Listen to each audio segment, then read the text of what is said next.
Airports are supposed to be places of movement, departures, new beginnings. For me, Gate 47 became the place my family decided I was no longer worth taking with them. I still remember the echo of the announcement, "Final boarding call," blending with the hollow feeling in my chest. My mother stood closest to me, her arms crossed like she was guarding herself from me, not for me. My older brother kept checking his watch, irritated, like I was a delayed suitcase instead of his blood. And my father wouldn't even meet my eyes. "Just wait here," he said. "Not come with us later, not we'll figure this out, just wait here." I thought it was a mistake at first, a mix-up with tickets, a misunderstanding. Families don't abandon one of their own at an airport. That kind of cruelty only exists in movies. Or so I believed. "What do you mean, wait?" I asked, my voice cracking despite my effort to sound calm. "My ticket is right here." My mother sighed like I was embarrassing her in public. "We talked about this," she said, lowering her voice. "This trip is important. We can't afford complications." Complications. That's what I had become. My brother finally looked at me, annoyance etched into his face. "You're always creating drama," he said. "Just handle your stuff. We'll talk later." Later never came. They turned, all three of them, and they walked away, dragging their suitcases, carrying passports, carrying a future I was no longer invited into. I stood there, frozen, as their silhouettes disappeared into the crowd. No one around me noticed. No one ever does when a family quietly breaks. I don't remember how long I stood there. Minutes? An hour? Time stopped making sense. All I knew was that I had been erased with a boarding pass. That's when a voice spoke beside me. "Interesting family," the man said. I flinched. He was tall, calm, dressed simply, but there was something about him that didn't belong to the chaos of the terminal. He watched my family's gate, not me. "I'm sorry," I muttered, wiping my face. "Do I know you?" He smiled faintly. "No, but I know betrayal when I see it." I almost laughed. Instead, something inside me collapsed. He introduced himself casually, like it meant nothing, but later I would learn his name moved markets, shook governments, and appeared on magazine covers with words like "billionaire visionary" underneath. At that moment, he was just a stranger who saw me. "They think leaving you behind will simplify their lives," he said softly. "They're wrong." I looked at him then. "You don't know them." He leaned closer, not threatening, not kind either, just certain. "They already regret it," he whispered. "They just don't know how much yet." I should have walked away. I should have ignored him. But when you've been abandoned by the people who raised you, you become dangerously open to anyone who sounds like they understand. "What do you want from me?" I asked. His smile faded. "Nothing," he said, "but they want something from you, and soon they'll come back pretending this never happened." My stomach tightened. Why would they? The man picked up his bag, ready to leave. As he walked away, he turned once more and said the sentence that changed my life. "Because the truth they buried about you is worth more than everything they boarded that plane with." And then he was gone, lost in the moving crowd, leaving me alone at Gate 47, holding a lie I didn't yet understand, and a future my family had just unknowingly handed back to me. I didn't know what secret he was talking about, but 2 days later, my mother called crying, And that's when I realized the billionaire hadn't warned me. He had predicted them. My phone rang at 3:17 a.m. I remember the time because I'd been staring at the ceiling for hours, replaying the moment my family walked away from me like a decision already rehearsed. When I saw my mother's name on the screen, my first instinct was to let it ring until it stopped. Pride told me not to answer. Pain told me to listen. I answered. She was crying so hard I could barely understand her words. "Please," she sobbed, skipping my name like it burned her mouth. "You have to come. Something's wrong. Everything's wrong." I sat up slowly. "You left me at an airport," I said. My voice was steady, which surprised me. "What could possibly be wrong enough to make you call me?" There was silence, then a whisper. "He knows." That was all she said before the line went dead. I didn't sleep after that. By morning, my brother called, then my father, one after the other. Same panic, same broken confidence. None of them apologized, not even once. They spoke like we were still a family, like nothing had shattered. "He's threatening us," my father said, his voice tight. "We need to talk." "Who is he?" I asked, though part of me already knew. "The man you met," my brother snapped, "at the airport." My chest tightened. "You knew about him?" Another silence, this one heavier. That's when I understood something terrifying. They hadn't abandoned me randomly. They had left me behind on purpose. And that stranger, no, that billionaire, was never a coincidence. I agreed to meet them, not because I forgave them, but because I needed answers. We met at a hotel lounge near the airport, the same airport where they had erased me. My mother wouldn't look at me. My brother paced like a trapped animal. My father looked older, smaller. "Start talking," I said. My father swallowed. "Years ago," he began, "before the company stabilized, before the inheritance plans, we made a decision." I laughed bitterly. "You've made plenty of those without me." "This one involved you," he said. That's when the truth spilled out. Slow, ugly, irreversible. The business I thought was built by my father, the patents my brother took credit for, the intellectual property that saved my family from bankruptcy years ago, it was mine. They'd registered everything under shell entities when I was young, convinced I'd waste it. They told themselves it was temporary, that they'd give it back someday. But as the numbers grew, so did their fear. The billionaire had discovered the original authorship trail. My name, my early designs, my work. "He approached us first," my brother admitted, "offered to buy the rights. We refused." "So you left me," I said quietly. My mother finally looked up. "We thought if you weren't there, he couldn't reach you." I stood up so fast my chair scraped loudly against the floor. "You didn't abandon me because I was a burden. You abandoned me because I was valuable." My father's voice cracked. "We were protecting the family."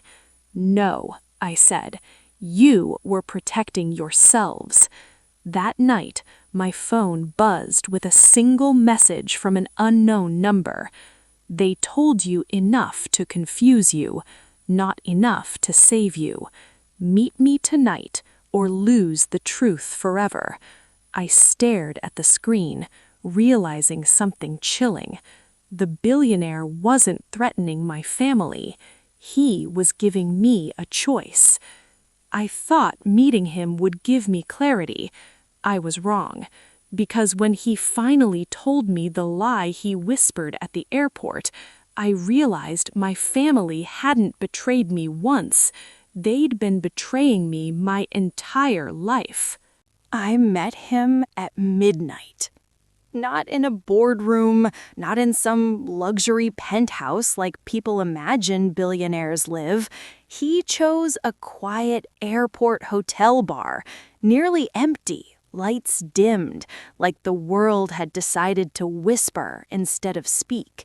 He was already seated when I arrived, hands folded, coffee untouched. "You came," he said. "I want the truth," I replied. "Not your predictions, not your games." He nodded, like he'd been waiting for those exact words. "Fair. Then let's start with the lie." My stomach tightened. "What lie?" "The one I whispered to you at the airport," he said calmly. "Trust me, they'll regret it." I stared at him. "You said that like it was a promise." "It was a strategy," he corrected, "and not entirely true." Anger surged through me. "So you manipulated me?" "Yes," he said, without hesitation, because honesty wouldn't have worked that day. I clenched my fists. "Explain." He leaned back. "Your family doesn't regret leaving you. Not emotionally, not yet. People like them don't regret betrayal until it costs them power." "That's comforting," I said bitterly. "But," he continued, "they will regret underestimating you." He slid a thin folder across the table. My name was printed on the front. Inside were documents I had never seen, but somehow recognized instantly. Early designs, handwritten notes, prototype logic I'd built as a teenager, dismissed as hobbies.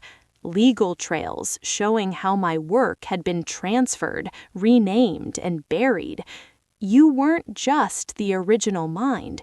You were the foundation. My throat went dry. Then why lie to me? "Because if I'd told you the truth at the airport," he said softly, "you would have chased them, begged for answers, tried to earn your place back." He wasn't wrong. "So I gave you something else," he continued. "Anger, curiosity, distance." I swallowed hard. "What do you want from me?" "Nothing," he said again, then paused. "Eventually." He explained everything then, how he'd traced the intellectual property back to me, how my family had panicked, how leaving me behind was their final attempt to keep me invisible. "They believe if you stay quiet, this goes away. It won't." I shook my head. "I'm not built for revenge." He smiled faintly. "Good. Revenge is sloppy." He slid one final document toward me, a legal notice, unsigned. "A claim," he said, "filed under your name. I won't submit it unless you ask." My heart pounded. "And if I don't?" "Then your family keeps everything, and they'll keep calling you when they're scared, and forgetting you when they're safe." Silence stretched between us. I thought of my mother's tears, my father's excuses, my brother's impatience. None of them had apologized. None of them had said, "We were wrong." What happens if I say yes? The billionaire met my eyes. They'll turn on each other. Truth has that effect. I stood up, folder clutched in my hand. "I need time." He nodded. "Take tonight." As I walked away, he added, "One more thing." I turned. "The lie I told you," he said, "it becomes true the moment you stop protecting them." I didn't go home that night. Instead, I sat in my car watching the city wake up, realizing something terrifying and freeing all at once. My family hadn't just stolen my work, they had built their entire identity on the belief that I would never stand up. And for the first time in my life, I was considering what would happen if I did. I thought the hardest decision was whether to expose my family. I was wrong, because the next morning, my father made me an offer so desperate it proved they were already afraid of me. My father called just after sunrise. Not my mother, not my brother, him. That alone told me everything. "We need to meet," he said. No greeting, no concern, just urgency wrapped in authority he no longer fully owned. "I'm busy," I replied, surprised by how easily the lie came. "You're not," he snapped, then softened his tone. "Please." We met at the same office where my ideas once filled whiteboards, long before my name was erased from them. Sitting across from him now felt unreal. He looked smaller than I remembered. Not physically, emotionally. The man who once spoke like the world listened now sounded like he was negotiating with gravity. He didn't waste time. "We'll give you a settlement," he said, sliding a document across the desk. "Quiet, clean, no lawsuits." I didn't touch it. "How much?" I asked. He named a number so high it would have changed my life 5 years ago. "Why now?" I asked. He hesitated. "Because family matters." I laughed, a short, hollow sound. "You left me at an airport." "That was a misunderstanding." "No," I said calmly. "That was strategy." His jaw tightened. "You don't understand what you're risking." "I understand perfectly," I replied. "You're afraid." That's when his voice changed. Not anger, not confidence, fear. "He's playing you," my father said. "That billionaire. He doesn't care about you. You're just leverage." "Maybe," I said, "but at least he didn't pretend to love me while stealing my work." Silence. Then my father leaned forward.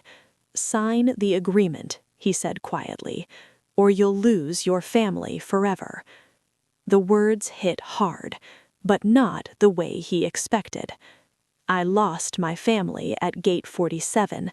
This is just paperwork." I stood up and left without signing.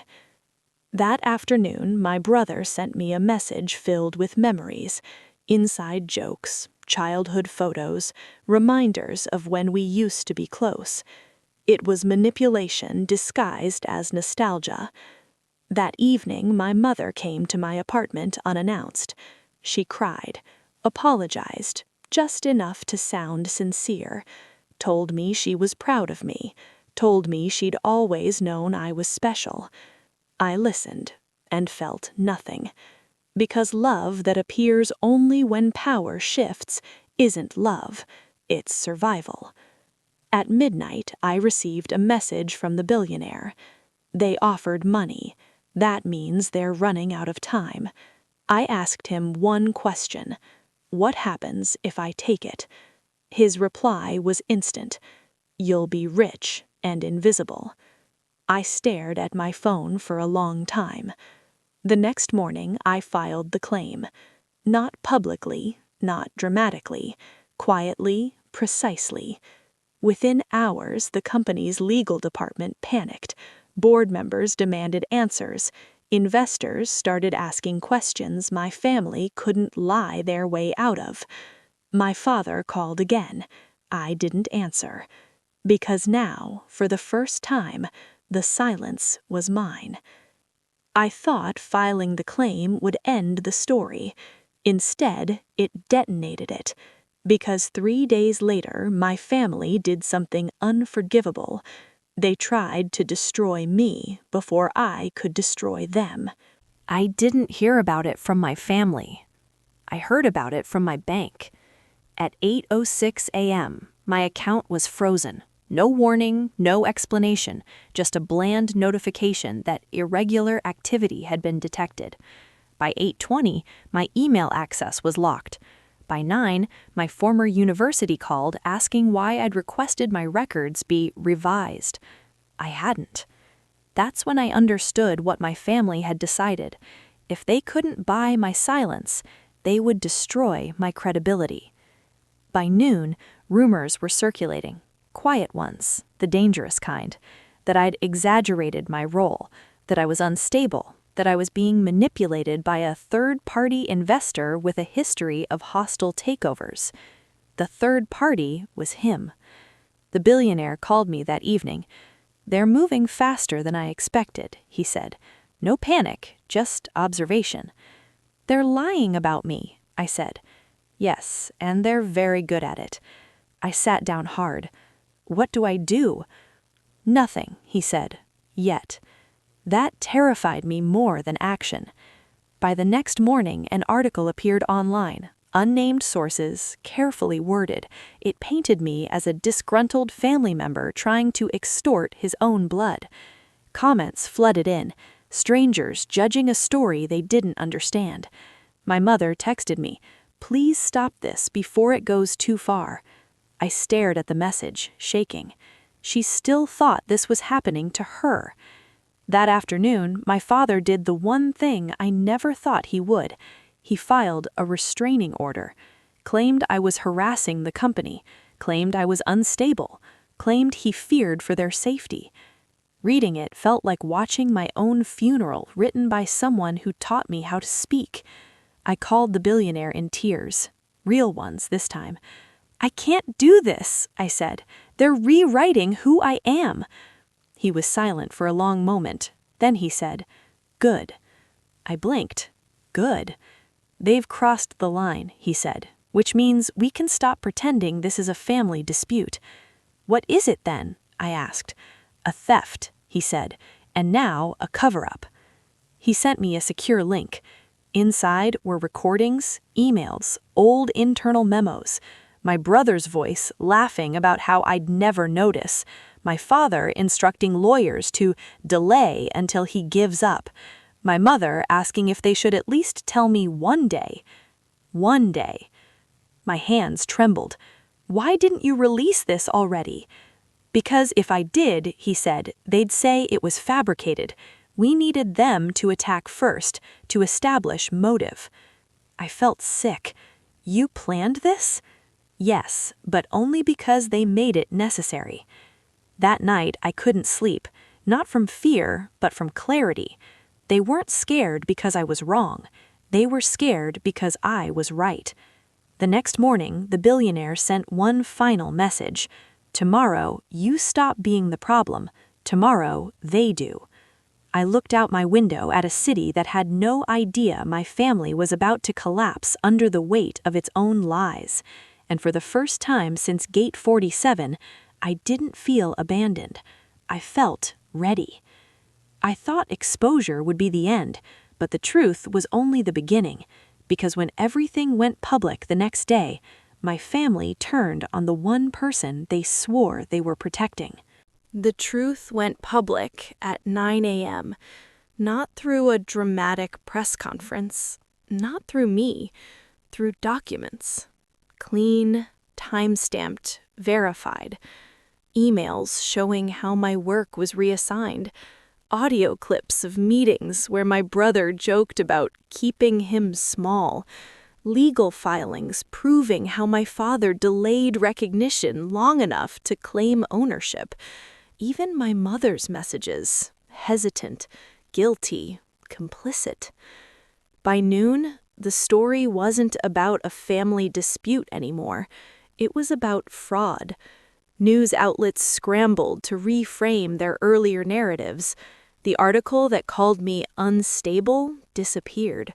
Comment sections flipped overnight. The same strangers who had judged me now demanded consequences. My phone exploded. My brother called first, furious. "You did this on purpose." "No," I said quietly.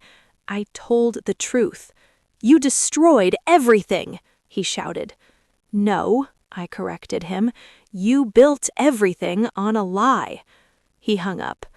My mother called next, crying again, but different this time. Not fear, loss. They're blaming your father, she said. The board, the lawyers, everyone. I closed my eyes.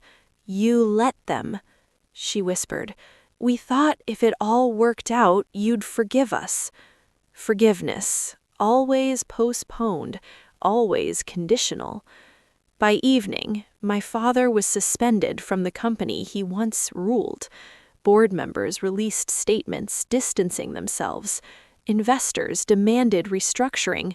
The word criminal appeared where visionary used to live. The billionaire met me that night. They're eating their own, he said, watching the news on mute. I never wanted this, I said, and for the first time I meant it without doubt. He nodded. Power collapses inward, always. I hesitated. What happens now? He looked at me carefully. Now comes the part you didn't plan for. My stomach dropped. Which is? Choice, he said. The board wants you. I laughed weakly. As what? As the rightful owner, he said. Publicly, permanently. The room felt smaller. After everything? Especially after everything, he replied. You're clean, they're desperate, and the story sells redemption. I thought of my childhood, being overlooked, being minimized, being told to wait. What about my family? I asked. They'll survive, just not together. That night, my father called from an unknown number. His voice was hollow. I need your help. I didn't respond right away. They're blaming me, he continued. Your brother, your mother. They're saying it was my decision. I swallowed. Wasn't it? Silence. I gave you everything, he finally said. No, I replied. You took everything. I just stopped letting you. He asked me to testify in his favor, to soften the truth, to save him. I hung up without answering, because in that moment I realized something painful and freeing. If I saved him, I would lose myself again. The next morning, I accepted the board's offer, not for revenge, not for money, but because no one else should decide my worth ever again. I thought stepping into power would finally bring peace. I was wrong, because on the day I reclaimed my name, my family made one last move that forced me to choose between justice and blood. The hearing was scheduled for the same airport hotel where I'd first met the billionaire. That irony wasn't lost on me. As I sat in the conference room, glass walls, neutral carpet, flags standing quietly in corners, I thought about Gate 47, about how small and disposable I'd felt standing there with my ticket in my hand, watching my family choose convenience over blood. Today, my name was printed at the top of every document. My father sat across the room. He didn't look at me. My brother sat 2 seats away from him, rigid, angry, already preparing his version of history. My mother wasn't there. She'd claimed illness or shame, maybe both. When it was my turn to speak, the room went silent. I didn't raise my voice. I didn't dramatize anything. I didn't need to. I told the truth. I spoke about the work, the early designs, the nights I spent believing I wasn't good enough because the people closest to me told me without words that I wasn't necessary. I explained how trust had been used as a leash, how love had been conditional on my silence. When they asked about intent, I answered honestly. I never wanted to hurt my family, I said, but they were willing to erase me to protect themselves. My father finally looked up then. His eyes were wet. I didn't look away. The ruling came hours later. Ownership restored. Claims validated. Obstruction confirmed. No handcuffs, no dramatic collapse, just consequences. Afterward, my brother confronted me in the hallway. "You could have stopped this," he said bitterly. "So could you," I replied. My mother sent a message that night, long, emotional, filled with regret and love and memories.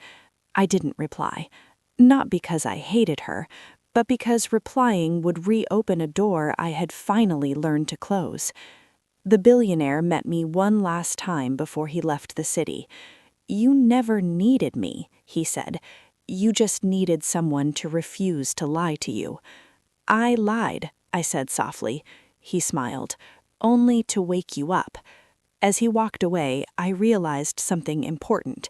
He had been a catalyst, not a savior. Weeks later, I stood in the same airport again, same terminals, same announcements, different version of me. This time, I wasn't waiting. As I boarded my flight, my phone buzzed with one final message from my father. "I hope one day you understand why I did what I did." I typed a response, deleted it, then typed again. "I understand. I just won't carry it anymore." I turned my phone off and walked down the jet bridge. Families can betray you. Strangers can tell you lies. But the most dangerous thing is believing you deserve abandonment. At Gate 47, they left me behind. But it was also where my life split into before and after. They thought I'd be stranded. Instead, I finally chose my own destination. Sometimes the people who abandon you don't realize one thing. They aren't leaving you powerless. They're leaving you free.